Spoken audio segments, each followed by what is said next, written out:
I mean, there's a couple things that kind of comes up, right? Which is, I guess it's towards the end. This is the main thing to pay attention to. Remember that, like, there are images, right? This is what's stored. This is the software essentially that we download. All right. So like we kind of gave the analogy before. You download like Google Chrome, right? That's like on there's a set of files. There's a program that's on your computer, and then it's a separate thing if you then boot up, right, Google Chrome. That's the container. Okay. And the container, this part, this is, what's nice about it is we can like change it. It's actually writable, right? Whereas this stuff is copy on write. So this, whenever you change something, you're really just changing this top layer. What's maybe inconvenient about this is that because we never want to change our image, we actually never, when we shut down a container, all this stuff disappears. The thing dies, right? And it's lost. So this is obviously like problematic because generally, we want to like Dockerize our websites, Dockerize like Postgres, right? And obviously we want to save some of that data and save our changes. But it just disappears when we shut down the container. So let me, I can show that quickly. So what we have, let's delete this part. Right, what we have is this minimal notebook thing. And you can see I'm mapping the port, right? This is the container port is 8888, and I'm mapping that to port 8899 on the host computer, right? So in other words, if you think about this way, if the container is like our virtual machine, then on that virtual machine in port 8888, it is running. That's the web server for Jupyter. Like that's how we can access Jupyter. But we need to expose the port on the guest in the container to a port on our host machine. So this is 8888, and we are going to choose to expose it to 8899, right? This thing you can really specify whatever you want. This you have to look to see like where is the program running, by default oftentimes on the computer, right? If this is running on 8888, you could theoretically change it, but it's too much. You generally don't want to. You just want to figure out where is this thing running and then map it to a port on your host computer. Okay, so let's boot this thing up. It does not. Hold on, Docker run -p. Oh, I have this -v accidentally. Okay, so this should boot up.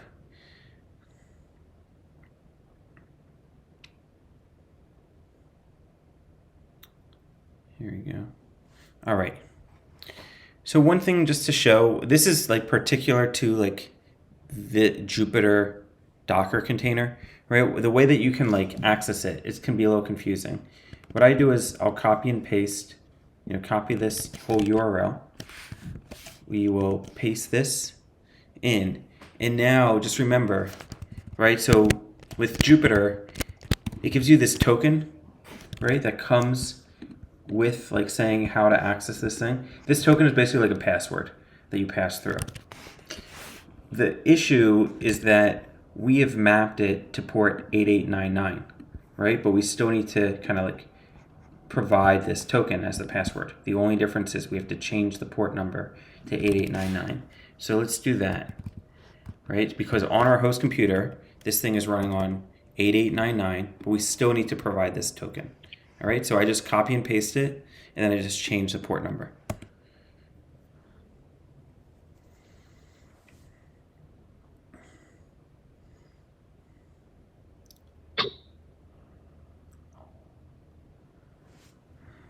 Eventually this should come.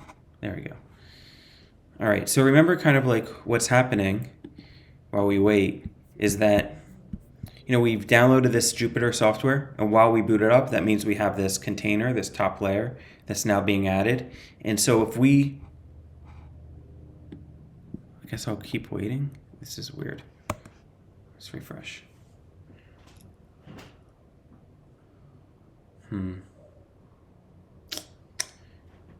If we, I guess clear workspace.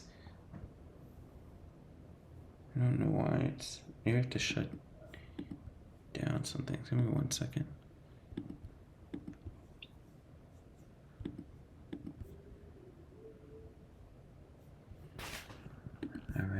Try it again. And it's still running. It doesn't, not really anything I did, I don't think. Stream is closed. Uncalled exceptions. URL. This is really weird. I don't know.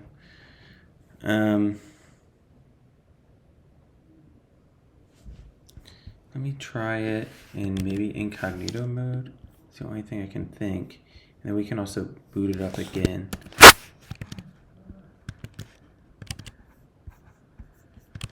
So I'm going to shut it down. I believe. I just made too many things running.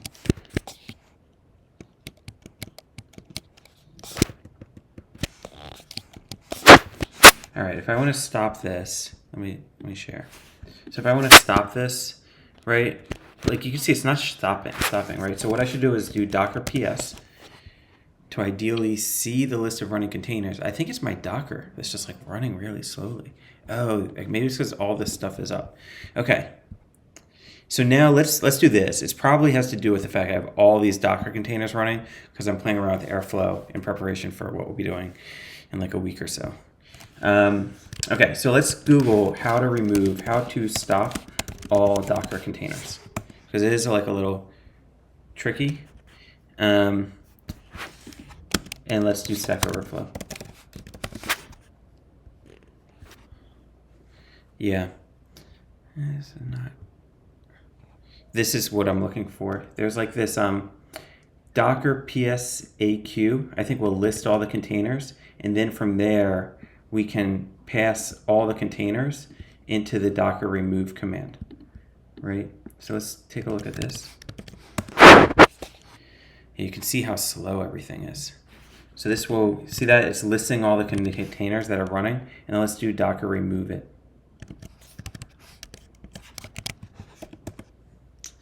All right, and this should shut these things down.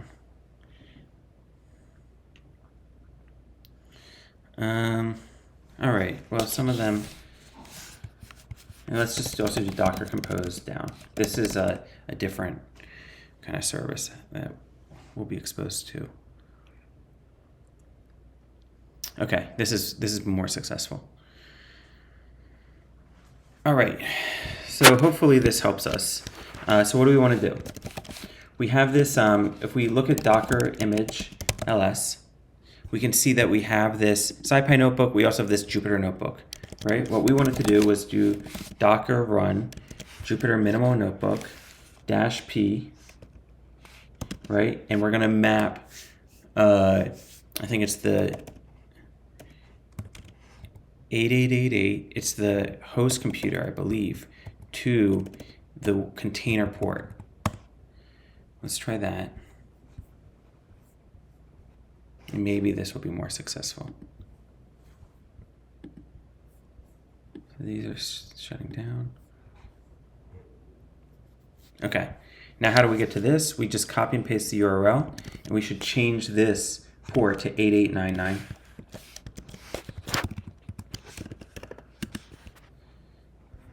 And then just hope above hope.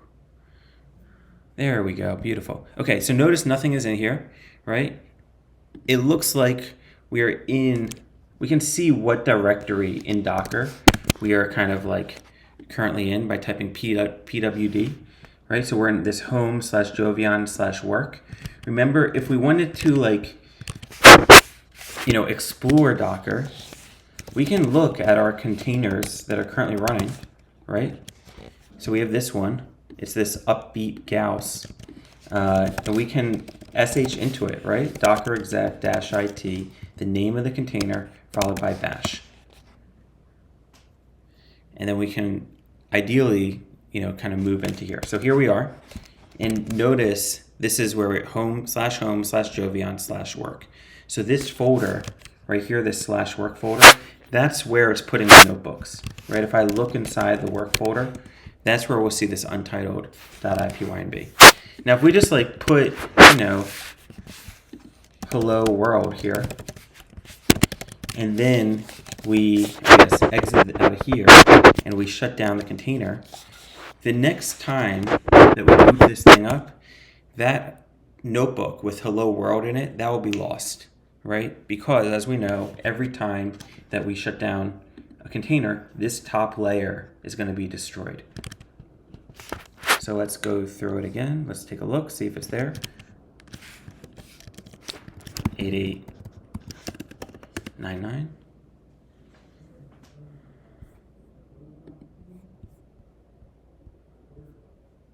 Okay, so here's that work thing. And look, and you can see this untitled is gone, right? Which is unfortunate if we like did some good work. So here's how we can solve this. What we'll do, let's do it.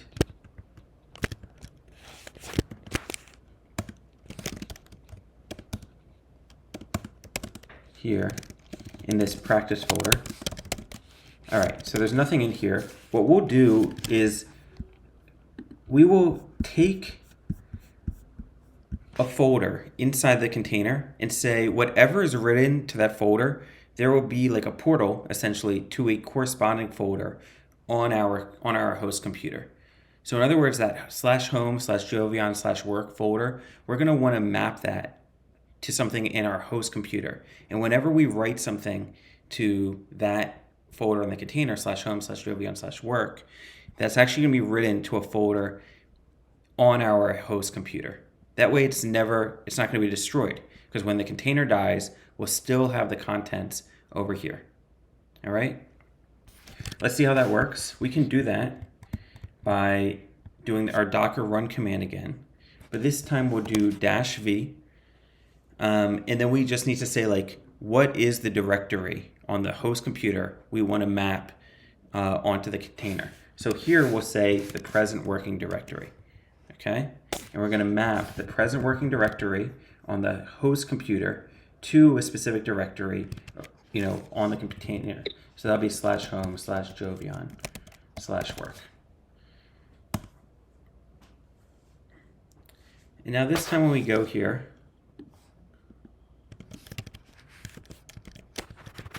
let's do 8899. Oh no, did I do something wrong? Oh, this should probably be the other one. 127.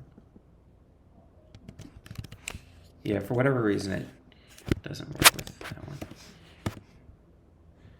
So I did the so now this time when we do like this untitled, let's just write like hello world here. This time when we shut down the container, actually we probably can see it already. If I go to the practice folder, you see that? There's that untitled file. That untitled file is this exact thing, right? What's happening is we are mapping a folder from inside our container and connecting it to the specified directory on our host computer. So this means when I shut down the container, even though this container, this top level here, is dying, we still have this untitled file. All right, it's on our host computer. So that's what we did. How do we do that? We did the -v. We said, I want you to connect the present working directory, which is practice, to this folder, home/Jovian/work, which is where, we kind of had to explore this at first, but where we found that this Jupyter Notebook is asking us to write our files. All right. What's nice now is the next time that we boot this up, we're still mapping. We're still having that like open tunnel between our host computer and the container. And that means this file will be persistent. It will be read into our container. So we'll boot this up. We'll go here.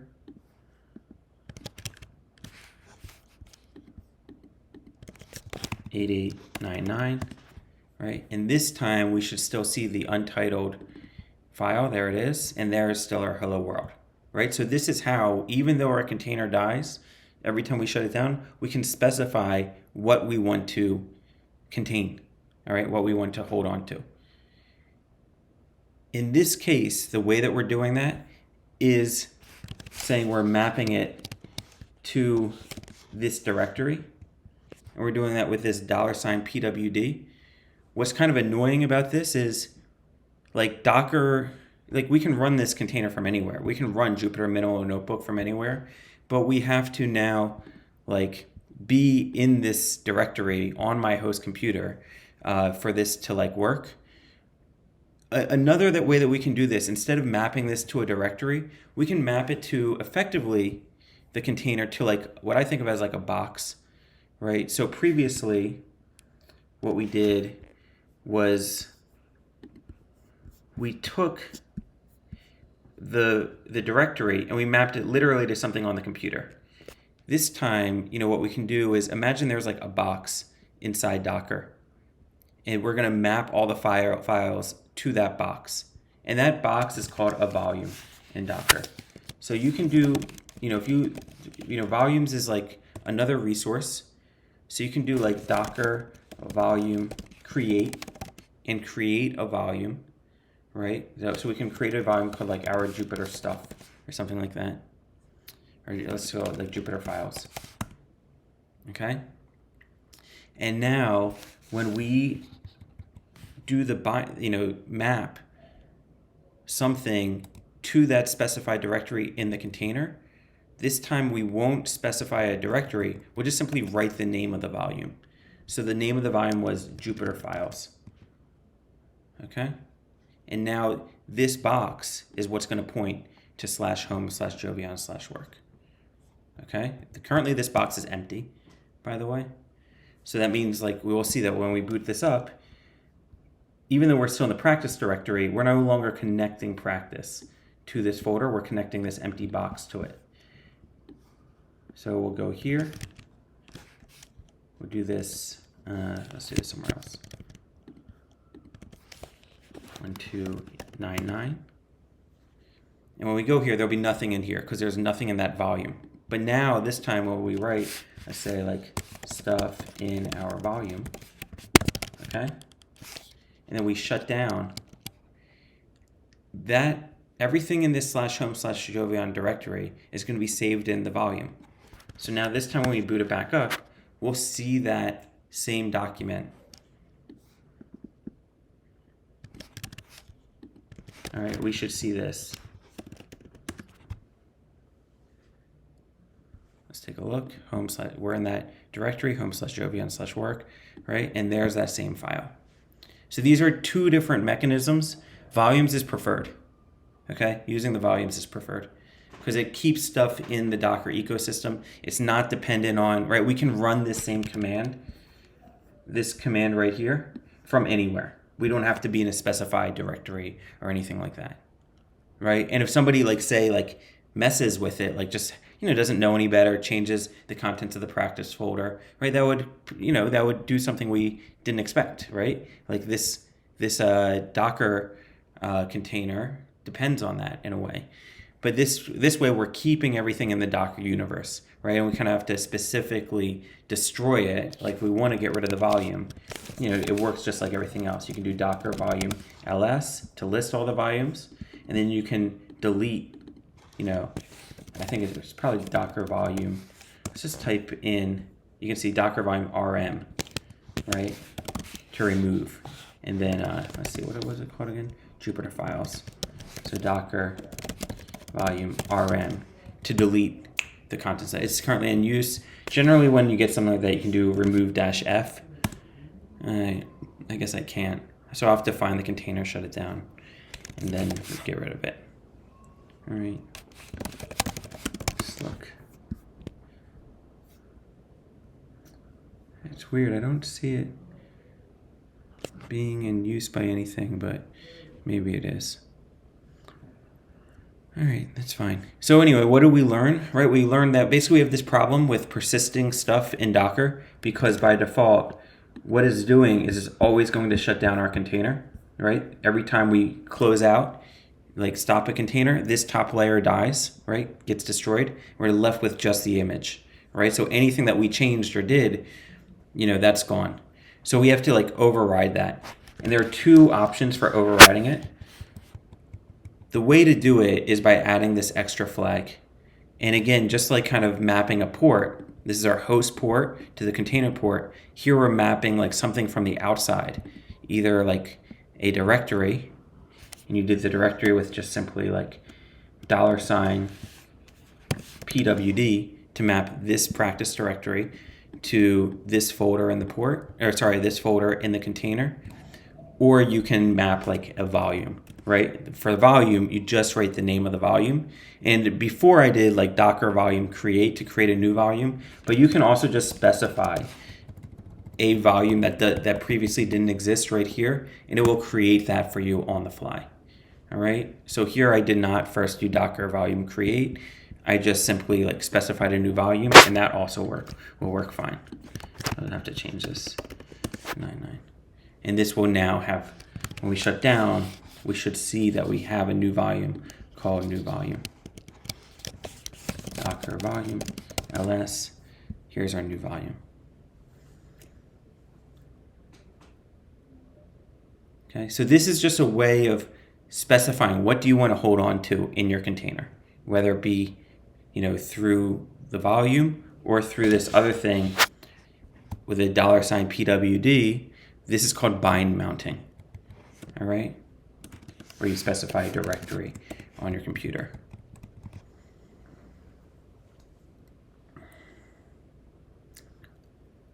All right, the readings obviously also go through this.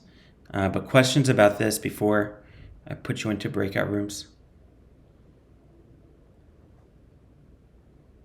You sure? Okay. All right, and then as long as Canvas is working, if it's not working, I'll just send out the Docker Postgres. Let me see if I can do it. Let me just share. All right, so I'll deploy this. Like I said, this may take a little while to complete, but it is worth